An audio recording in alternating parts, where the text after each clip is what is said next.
Abbos!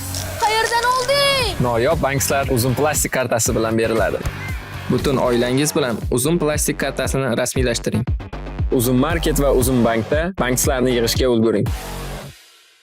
Oltin to'p topshirilishiga ham 4 oydan kamroq vaqt qolmoqda va allaqachon bir nechta favoritlar nomi aniq. Lekin baribir klublar futbol qanday tugashidan qat'iy nazar hammasini jahon chempionati hal qiladi. Va bugungi videoda Top 10 2026-yilgi oltin to'p favoritlari haqida gaplashamiz. Videoga like bosib, kanalga obuna bo'ling. Biz esa boshladik. Bruno Fernandes. Kutilmaganda Bruno Fernandes oltin to'p uchun favoritlar to'p o'ntaligidan joy olmoqda. Bruno bu mavsum Manchester Unitedni yakka tortayotgan futbolchi va raqamlar ham buni isbotlaydi.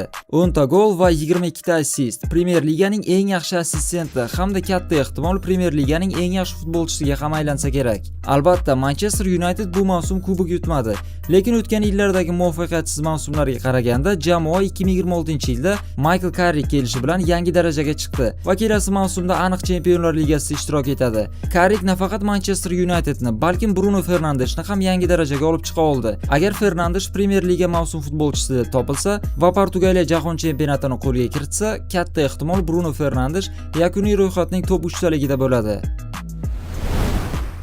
Declan Rice. 9-o'rinda Declan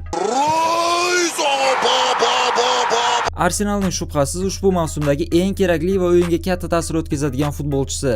To'g'ri, Rice gol yoki assistlar borasida boshqa nomzodlar bilan raqobatlasha olmaydi, lekin usiz hozirgi Arsenalni tasavvur qilish qiyin. Xuddi Rodrisiz Ispaniyadek.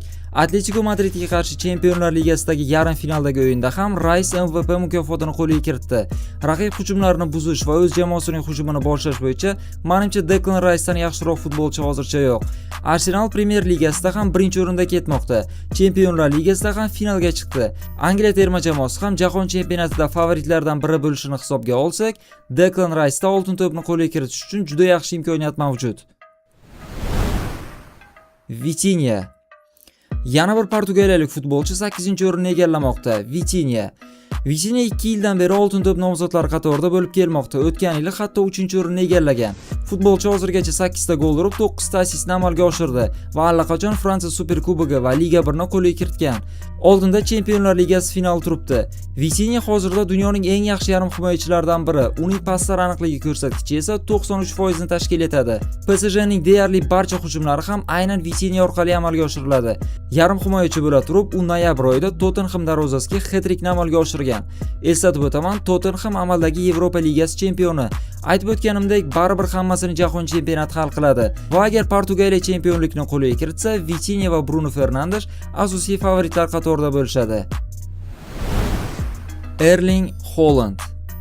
Erling Brot Haaland esa 7-o'rinda va nihoyat Haaland jahon chempionatida ishtirok etadi. 2023-yildagi oltin to'pni qo'ldan chiqarishining asosiy sababi ham shu edi. Ya'ni Erling mundialda ishtirok etmagan. Bu yil Haaland barcha musobaqalarda City safida 36 ta gol urib, 7 ta assistni amalga oshirgan.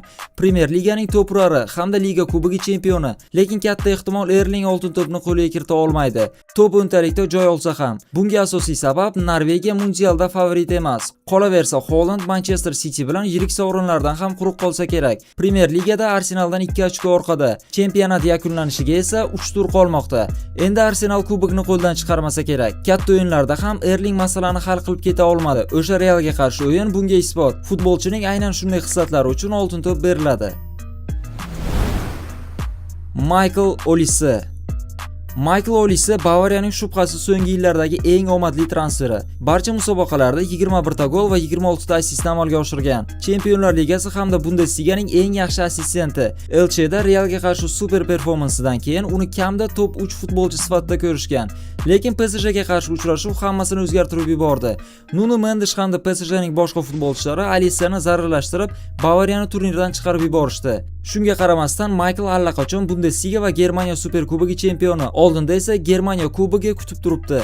Fransiyaning tarkibi qanchalik kuchliligini inobatga olsak, Olise, Mbappe va Dembelelar bilan bir qatorda oltin to'p uchun favorit sifatida ko'rilishi kerak. Kylian Mbappe. Top 5 ni Kylian Mbappe bilan boshlaymiz. Barcha musobaqalarda u Real safida 41 ta gol va 5 ta assistni amalga oshirdi. Chempionlar Ligasining esa to'prari bo'lib qolmoqda. Lekin Real ikkinchi yil ketma-ket sovrinsiz yakunlamoqda. Bu esa uning imkoniyatlarini juda pasaytirib yuboradi. Mbappe bu mavsum tez-tez jarohat olishni boshladi. Noyabr oxirida, yanvar oyi oxirida, mart oyining boshida hamda may oyida jarohat olib, juda ko'p o'yinlarni o'tkazib yubordi. O'sha tizzasi bilan bo'lgan muammo hali beri unga 100% kuch bilan o'ynashga yo'l qo'ymayapti. Mbappeda jamoaviy sovrin bo'lmasa-da, u La Liganing eng yaxshi to'prari bo'lib yakunlaydi katta ehtimol. Agar Fransiya terma jamoasi bilan Kylian Mundialni qo'lga kiritsa, kamida top 3 kandidatlar qatorida bo'ladi. Katta ehtimol hamyurti Usman Dembeledan ortda. Lamine Yamal 2025-yilgi Oltin to'p ro'yxatida 2-o'rinni egallagan hamda dunyoning eng qimmat futbolchisi Lamine Yamal 4-o'rinda. Lamine ushbu mavsum barcha musobaqalarda 24 ta gol hamda 17 ta assistni amalga oshirgan. 18 yoshda 41 ta gol plus assist. Shunchaki aqlga sig'mas raqamlar. Barselonaning o'yinini Yamalsiz tomosha qilish juda qiyin, hatto azob desa ham bo'ladi. Barcha kreativ g'oyalar, kutilmagan passlar va shedevr gollar Lamine Yamalga tegishli edi. Afsuski Lamine Yamal jarohati sabab mavsumning qolgan qismini o'tkazib yuboradi va jahon chempionatigacha tuzalish kutilmoqda. Yamalda zamonaviy vingerga kerak bo'ladigan barcha narsalar bor. Tezlik, dribling, fintlar, kesuvchi passlar. Uning yagona minus tarafi Ferran Torres bilan bir jamoada o'ynayotgani. Agar Kane, Holland yoki Mbappega o'xshagan strikerlar bilan o'ynaganda, Yamal bu paytgacha kamida 30 ta assist qilgan bo'lardi.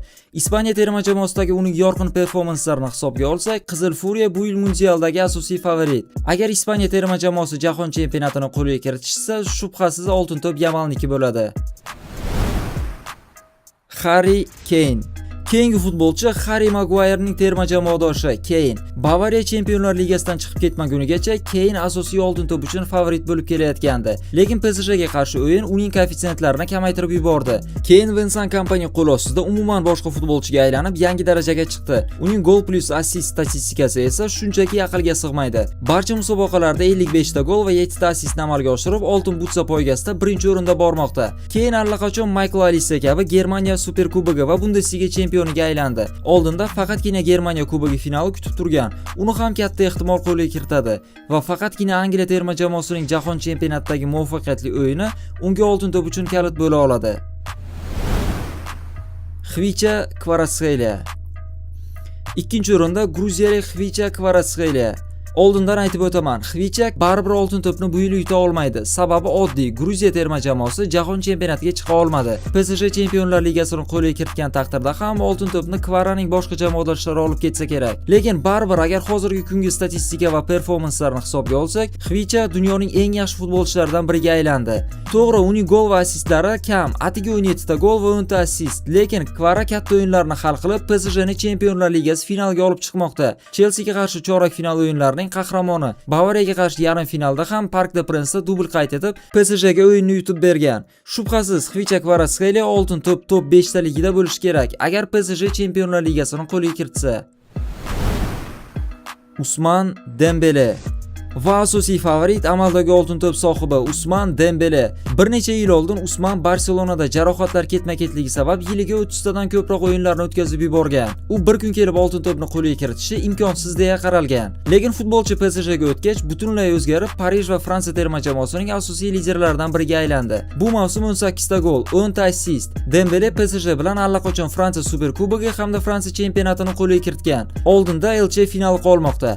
Aynan bahor oylarida mavsumning eng kerakli paytida Usman qaytib yana Ballon d'Or uchun favoritga aylanmoqda. Nega bunchalik kam gol va assistlar bilan u birinchi o'rinda deyishingiz mumkin. Sababi u PSG tarkibida jamoasi uchun o'ynaydi. Pressinglarda faol qatnashib, kerakli paytda o'z o'rnini boshqa jamoadoshlariga qoldiradi. Aynan shu sabab uning gol va assistlari kam. Dembele Chempionlar Ligasini qo'lga kiritsa va Fransiya jahon chempioniga aylansa, katta ehtimol u 2 yil ketma-ket oltin to'p egasiga aylanadi. Uni faqatgina Kylian Mbappe yoki Michael Olisening mundialdagi super performansi to'xtatib qolishi mumkin. Ya'ni Fransiya chempion bo'lib, Mbappe turnirdagi eng yaxshi futbolchi va 10 gol bilan turnir to'prariga aylansa, katta ehtimol Kylian top 1da bo'ladi. Yana bilmadim.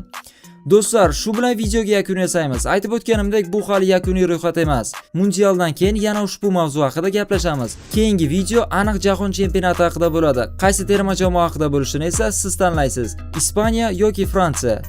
Izohlarda yozib qoldiring. Ko'rishguncha.